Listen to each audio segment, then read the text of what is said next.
Royals won game one 4-2. Santana with another strong start. There's a drive, and that's a way back. That's up there, and Billy Butler has just sent it out to tie the game at 4.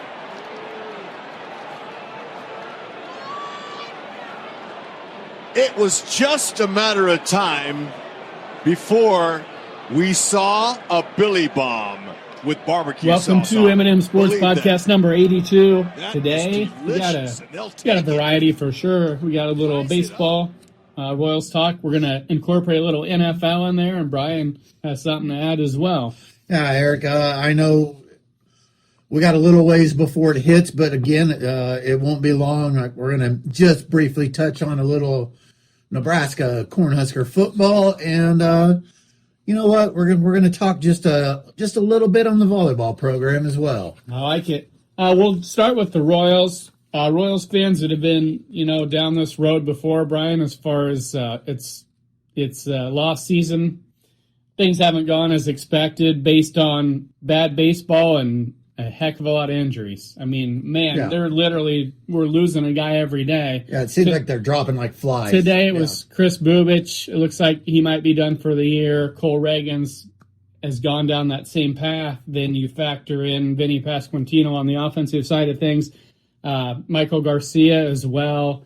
It's something to behold for sure. Not an excuse. It's just it's a lot. It's a lot for them to have to overcome. It is, and that's a great way of putting it.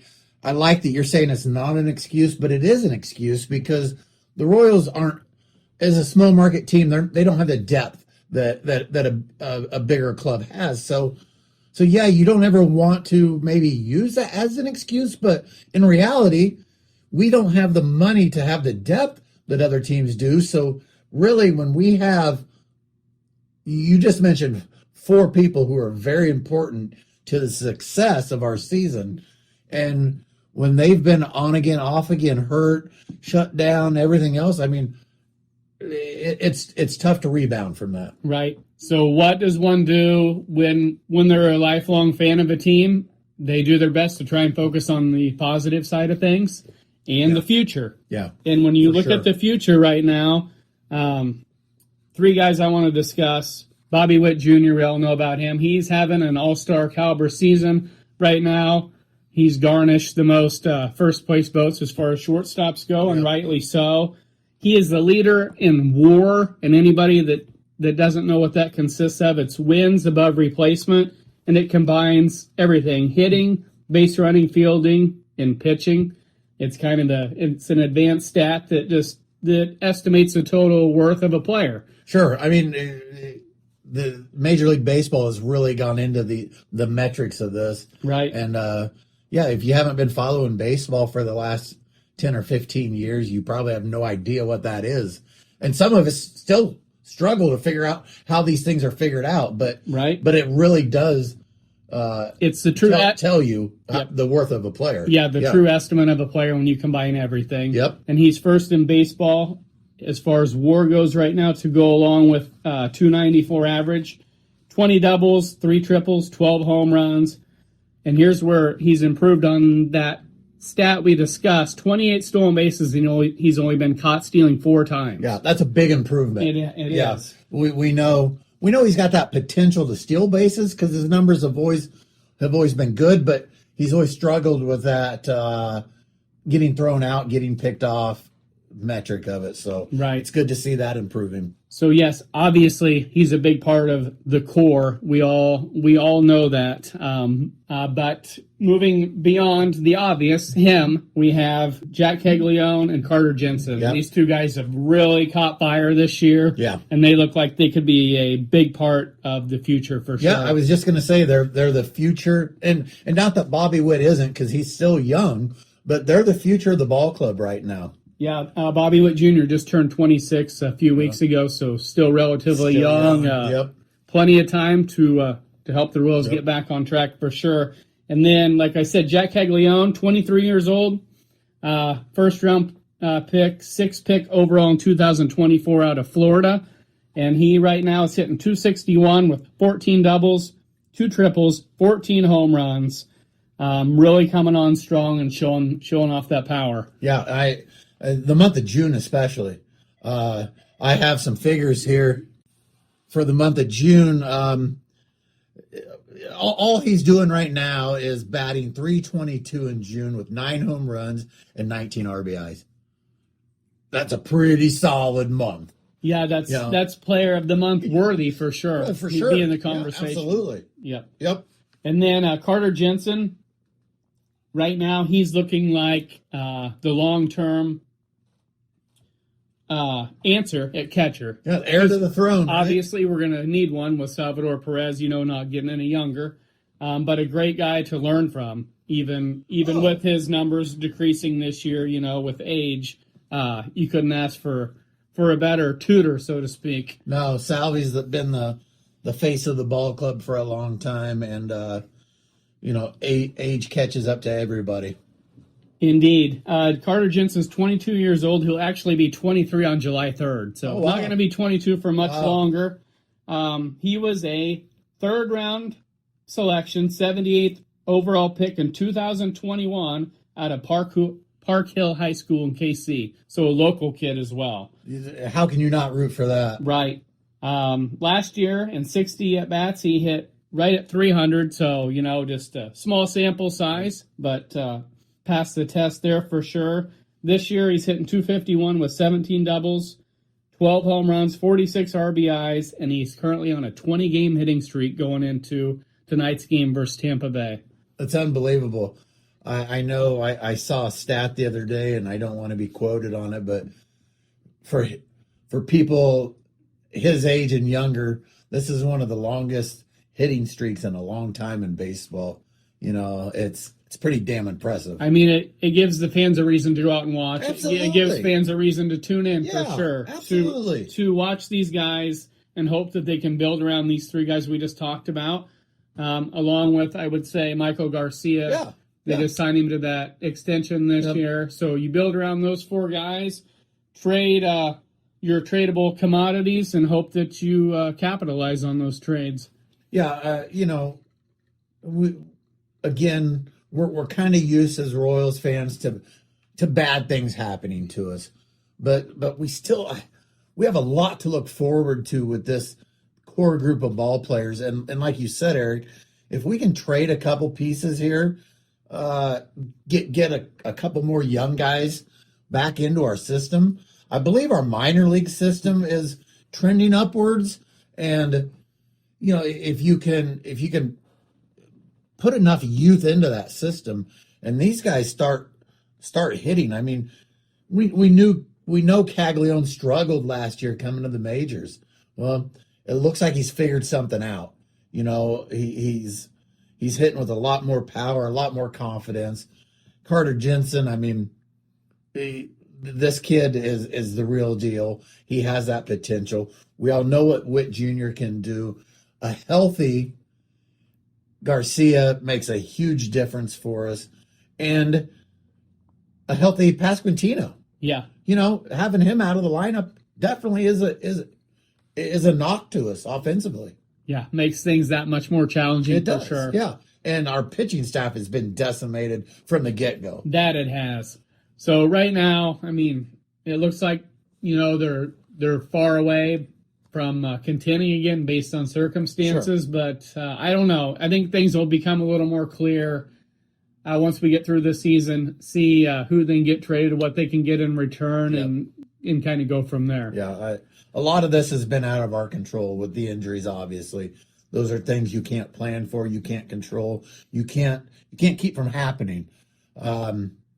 Like the key right now is just to continue to move forward, to get these young guys innings, whether it's batting, whether it's pitching. Get these young guys some innings. Let them see what it's like at the big league level, mm-hmm. and see if one of these guys is going to be capable of stepping up next year. Yeah, great opportunity for a trial run, so to speak. See where they stand against the best. Yep. Switching gears a little bit, Eric. Let's move on to the Husker football. I know we got a while until fall camp starts, the season gets going, but honestly, it will be honest before we know what happens. It happens every year.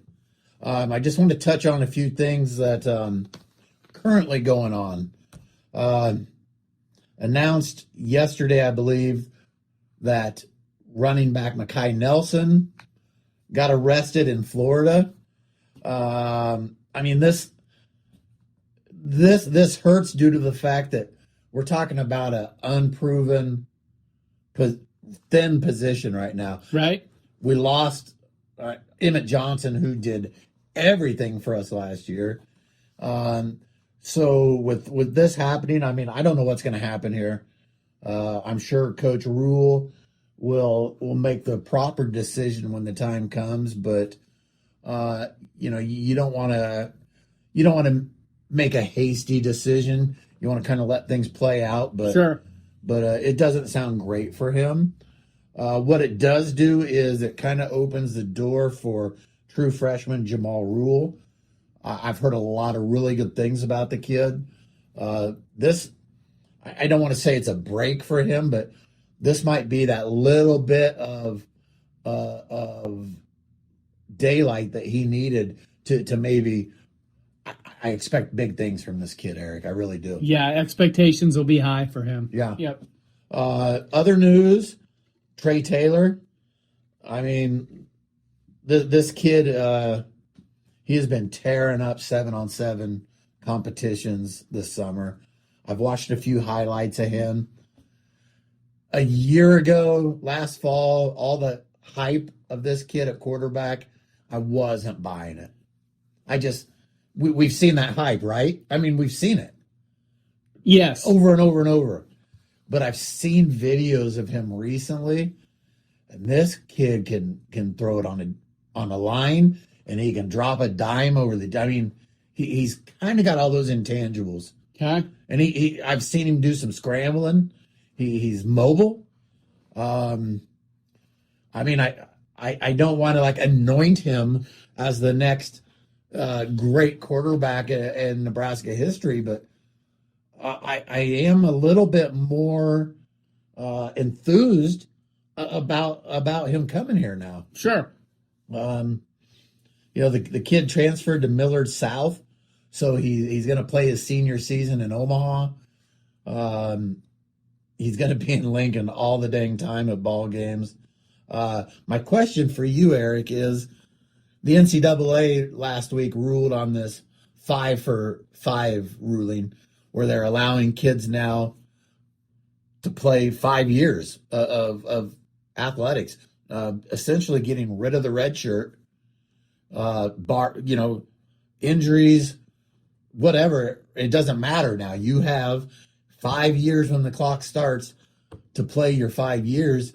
There's no applying for a medical hardship. There's no sitting a year and that's out the window. So they extended it. So now, as a kid like Trey Taylor coming in, whereas a month ago he was probably anticipating redshirting. Right. Well, now where's that fall? Does he still want to redshirt a year, or is he going to say, "Hey, come in, throw me to the wolves, let me figure it out in real time"? Because not only would that give him 5 years, but our current, more than likely starting quarterback, Anthony Calandria, from transfer kid from UNLV, he will also have another year now. So I would think that would make it so he would want to jump into the fray, so to speak. Right. Be more apt to do so. Yes. That's kind of how I look at it. Right. Obviously, if Calandria has a really good season, he's going to want to jump to the next level, or at least try it. If he has an okay season, he might want to stay at Nebraska for another year and hone those skills. And it might be a situation where he's a starter, but Taylor's seeing action. Right. I don't know. This opens Pandora's box again. The NCAA over the last few years has really kind of gone rogue. It's been a constant revolving door Yeah. in all aspects. Yes. So what's going to happen here? The best I can say is stay tuned. Right. But again, I just wanted to touch on that real quick. That just a few little things here going on in Nebraska football. All honestly, all big. They could have big impacts on us, but don't get too worked up about it yet. Let's see what happens. It's early. Indeed. While we're talking to Huskers, let's go ahead and just move straight into volleyball, Eric. Okay. Coach Danny Busboom had a pretty successful first year at Nebraska. Took us to the Final Four. As we all know, it didn't work out the way we wanted, but still extremely successful. So, how do you come back for year two? That volleyball is an evolving sport. It's growing in fandom. The popularity is it's at an all-time high. Yeah, it is. So with the Big Red being on top for as long as we have, we're rewarded. With that reward, we will play an outdoor match at Wrigley Field on September 6th against the Missouri Tigers. Old Big 8, Big 12 foe. Who doesn't want to play at Wrigley Field, right? Those tickets will be in demand, I'm sure. Yeah. Oh, yeah. Yeah. It's a close trip for Husker fans and Mizzou fans. So. Sure. They are also playing in a $1 million exhibition at AT&T Stadium, the house Jerry built in Dallas. The event features the Huskers. They'll play Florida. One of the teams will play. $1 million purse for this exhibition. Winning program gets $400,000. Can't beat that. Who doesn't want an extra $400,000 in their coffers to help out with recruiting, traveling costs, everything else. Right. The Huskers officially opened the season this year at T-Mobile Arena in Las Vegas. They're all over the place. So they are literally they're nationwide, right? That showcase is going to feature teams like UNLV, Texas. So it's this team is capitalizing on its popularity, is the way I think I would put that. Again, the 5-for-5 rule comes into play. Bergen Riley, Andy Jackson.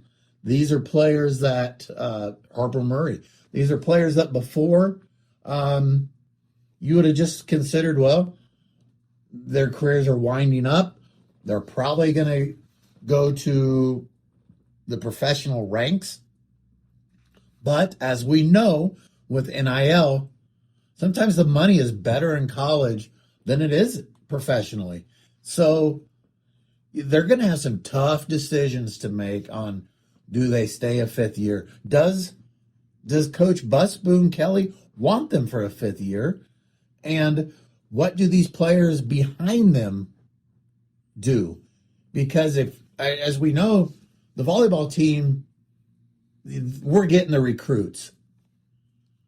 These recruits don't want to sit their whole career behind these players. So if all of a sudden Bergen Riley, Andy Jackson, whoever comes out and says, yeah, we're definitely playing a fifth year, you're going to start seeing some of these kids behind them hitting the portal. Yeah, plenty of things to consider. Yeah, I mean it is the age of athletics has changed since our time.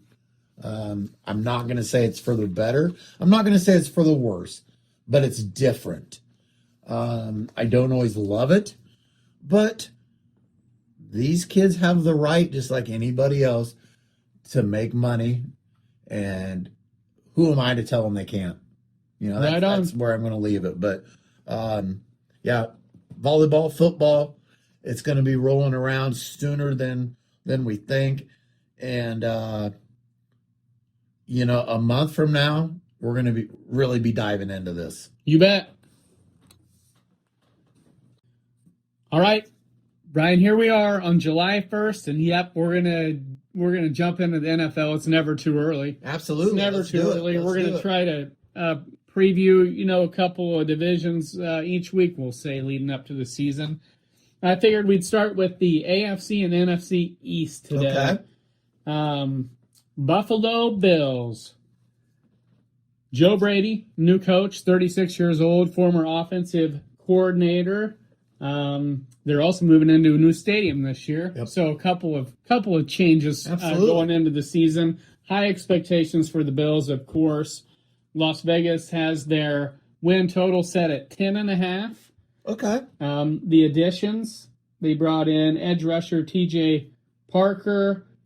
He was a round 2 selection out of Clemson. So drafted him. And then DJ Moore, wide receiver from the Bears, that should give Josh Allen his number 1 that he hasn't, really had in recent years.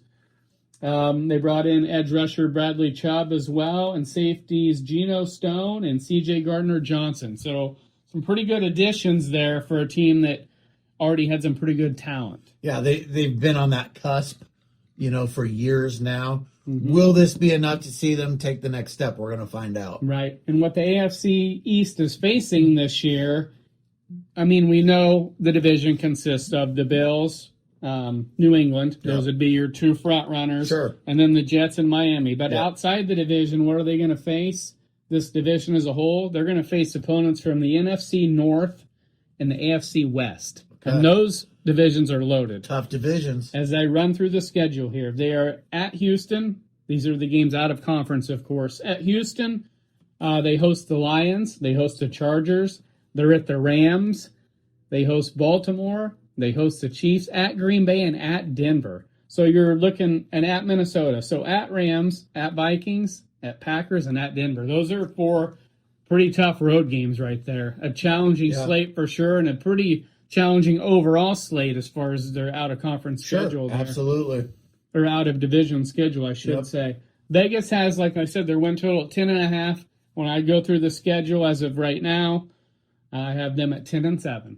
10-7 is where I have the Bills. All right. So right around that 10.5 is you're right on the mark. The conclusion that I came to with my predictions. New England, their win total's right at 9.5 is what Vegas has it at.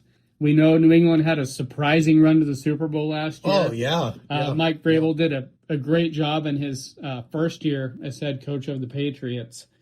14 wins in the regular season. Can't ask for much more. Yeah.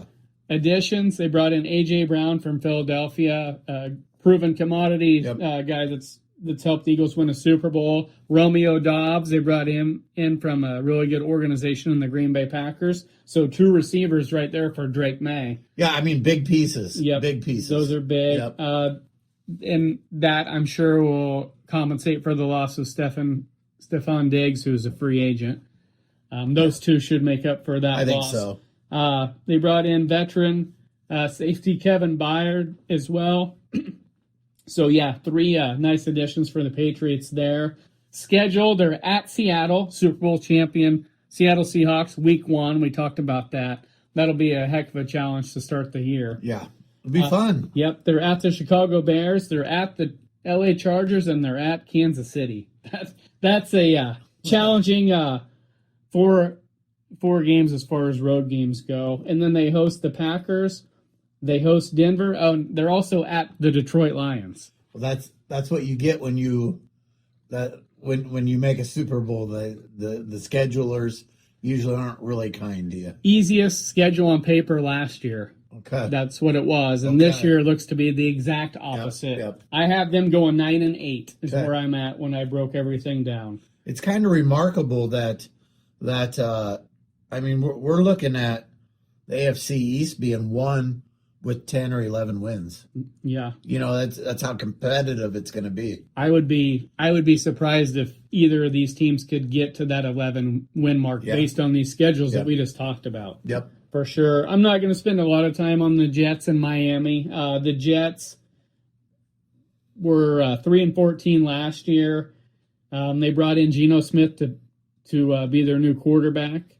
I have thoughts on that. Good luck, Jets. You just threw away some money. Breece Hall is a standout running back. Yeah. For his sake, I say good luck to him. Yeah, they're gonna probably rely heavily on him, and he's gonna probably take a beating in the backfield. Vegas has their win total at 5.5. I have them winning one more game than they did last year, so I have them at 4-13 is where I'm at. Yep. So a 1-game improvement, and then the Miami Dolphins. They're at 4.5 as far as their win total, and I have them also at 4-13. So I have the Jets and Miami with the same record. Miami brought in 47-year-old former defensive coordinator of Green Bay, Jeff Hafley, to run the show, and obviously it'll be a work in progress. It'll be an uphill battle for sure. Yep. So yes, stating the obvious, the Bills in New England should be the top dogs of this division, with the Jets and the Dolphins still in rebuild mode for sure. Yeah, I don't disagree with any of that. It's definitely going to be – we're not going to see the numbers that we saw last year with the win-loss totals. But at the end of the year, the Patriots and Bills will definitely be the cream of the crop in that division for sure. Right. Yeah. And moving on to, we're going to go NFC East. You have the Philadelphia Eagles, who I'll start with. Okay. Their win-loss projections at 10.5. Additions, they brought in Jonathan Greenard from the Vikings, edge rusher. That was a nice addition for them. They brought in Hollywood Brown, receiver, and they drafted Mekhi Lemon, 20th overall pick, first-round pick, USC receiver, 5'11", 190. So he'll try to compensate for the loss of A.J. Brown. Yep. Give Hurts one more weapon. Right. And they brought in offensive lineman Michael Jordan. Yep, Michael Jordan, not that one. And then Chandler Martin as well. Okay. So some additions for the Eagles that have been a really good organization for quite a while now. Yeah, they have. Couple Super Bowls over the last 10 years. Schedule, they're at the Bears, week 3. They host the Rams week 4 and at Jacksonville week 5. That's a really challenging 3-week stretch right there for sure. And then they have Seattle later in the year. They host them. They host Houston. They're at San Francisco. Obviously, the division consisting of the Cowboys, Washington, and the Giants. When I break it all down, I have them at 10-7. So right around that 10.5 win mark that Vegas has it set at. Moving on to the Cowboys. How about them? America's Cowboys? Team. Yep. Win total at 8.5 is their win-loss projection. Schedule, they host Baltimore. They're at Houston, at Green Bay. They host the Niners, at Seattle, and at the Rams. That's look at those road games at Houston, at Green Bay, at Seattle, and at the LA Rams are going to be loaded. That's challenging and then some. That is, yeah. I actually, when I broke it all down with Dallas, 7-10. I have the Cowboys at 7-10. Yep. Okay. So that's not really going to jive with maybe what a lot of people have, but I just think the schedule and the fact that sometimes teams don't rise to the occasion that next year, and sometimes they don't build on that season they had. Sometimes it might be a couple years later. Yep. There's sometimes a regression. That's what I'm saying. This franchise, to me, Eric, is mind-boggling. I mean, it's a little Jekyll and Hyde. It is. Yeah. You have an owner so passionate, so willing at times to spend the money to get the players. But, a little off the topic here, but I've recently been watching a lot of the Netflix series America's Sweethearts with the Dallas Cowboys cheerleaders, which kind of, it does get into a little football, but I'm watching this, and at times it just blows my mind that it's been so long since they've won a Super Bowl. This quote unquote, like you said, is America's team. Yeah, we're talking over 30 years. Yeah. And they have one of the best facilities around. I just don't understand how year after year they are underperforming, not living up to expectations. And I have, by no means have I ever been a Cowboys fan.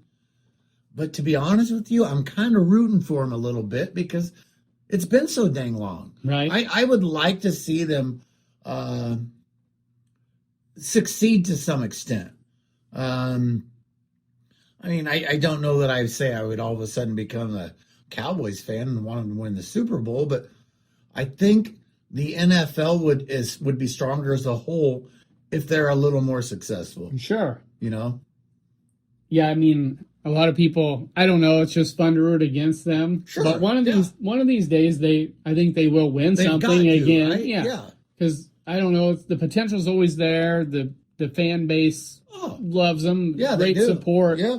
But I don't think this year's the year. That's all. I think expectations will be high, but I think they falter based on those expectations. So you're saying this year that there might be more attention on the cheerleaders than on the game. Well said. Okay. Well said. Okay, New York Giants. Okay. Interesting story. John Harbaugh comes in with that winning pedigree that he had with Baltimore, where he won a Super Bowl, and the Giants are a work in progress. A lot of young talent. Expectations are high. I think he's going to win. Yeah. It's just a matter of when he's going to win big. Okay. In my opinion, their win total right at 8.5. Bringing in John Harbaugh, and then you have the ability to build around Jackson Dart, Cam Scadaboo, and receiver Neighbors, who was hurt last year. When he comes back and he's at full strength, I think John Harbaugh has a lot to work with. Okay. I have the Giants going 10-7. Wow. Yep. So I basically have them, we'll say, sliding into that slot that most people would have Dallas. Sure. As playing second fiddle to the Eagles, so to speak. I've agreed with you for the most part today. I'll disagree with you on this. Okay. Just and respectfully, but I just don't think the Giants are going to make that jump from a 4-13 season. You're saying not there yet. I don't think. I think that Harbaugh can get them there. Mm-hmm. We know that, but I don't think it's this year. But it is possible, right? But I just don't think it happens yet. They brought in Tremaine Edmonds, linebacker. They have defensive tackle DJ Reader. They brought in veterans Odell Beckham Jr., Juju Smith-Schuster, and Braxton Berrios, a trio of veteran receivers to go along with the talent that they have. Here's the schedule they host. Let's see here. They are at the Rams. Let's start with the road schedule. At Rams, at Houston, at Seattle, and at the Lions. So that is a tough slate right there. It's a gauntlet. But I think they'll be up for the challenge. Okay. I actually have them going 2-2 in those 4 games. And like I said, the conclusion that I came to was 10-7. And I know I'll be different than most everybody else, but I'm going to take my chances. But that's okay, right? I'm going to take my chances with that nucleus and John Harbaugh as a proven commodity. Well, let's. You're wearing the Washington shirt today. I know they're your team. I'm waiting to hear what you think that they're going to accomplish. This isn't anything all that fun. Their win-loss projections at 7.5, and I have them going 8-9. So Okay. kind of boring. Kind of boring, but that's what I came to. But the way I look at that, when you tell me 8 and 9, Mm-hmm. that could easily be 9 and 8. It could. That could easily be 10 and 7 even. Right. And that might be enough to get them into the playoffs. They host Seattle, they host the Rams, they host Houston, and the Bengals. Okay, so that's good. Yeah. Some of their tougher games, they will play them at home, and then they're at San Francisco and at Minnesota. Okay. I just think I think Vegas is really close on this one. Like Yep. I said, they have it at 7.5. I have them winning 8.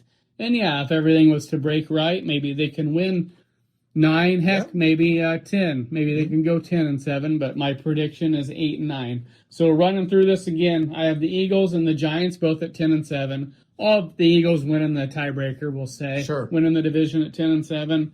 Giants, I'm going to say, is a surprise playoff team at 10-7. Dallas, I'm going against the grain there. Have them at 7-10 in last place, and I have Washington in third place. We'll say at 8-9. Okay. I mean, that's a lot to digest, but you're probably not far off, Harry. Yeah.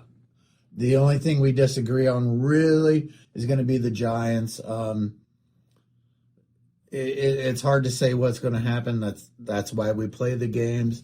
But that's going to be an interesting division to keep an eye on. Yeah, it's the talent that the Giants have with Dart, Neighbors, and Scatterbo. If those dudes are all healthy and they can build around those three guys with these other guys they brought in, especially if they get off to a good start, which the schedule presents that opportunity for anybody that wants to go through the schedule.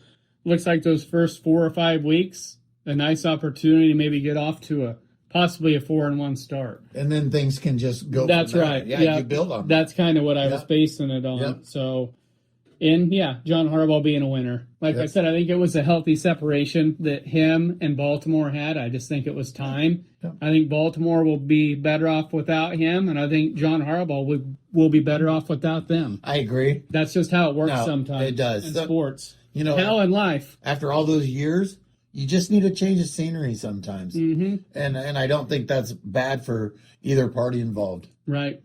I think we've covered all we need to cover tonight. I think we've hit a lot of topics tonight. Next go round, we're gonna have obviously more NFL talk. Hopefully, we see something more positives with the Royals organization. We might have some traits to discuss by then. I'm hoping so. And I think that'd be in their best interest. I do too. Yeah, I do too. To get out in front of things here pretty quick and start wheeling and dealing. I'm not somebody who likes to sell the farm, but there's some key pieces that I think we can get good return on right now. And I think there's no time like the present to capitalize. My thoughts exactly. So we appreciate you guys. Have a happy and safe 4th of July. Absolutely. And don't blow your fingers off. Yep.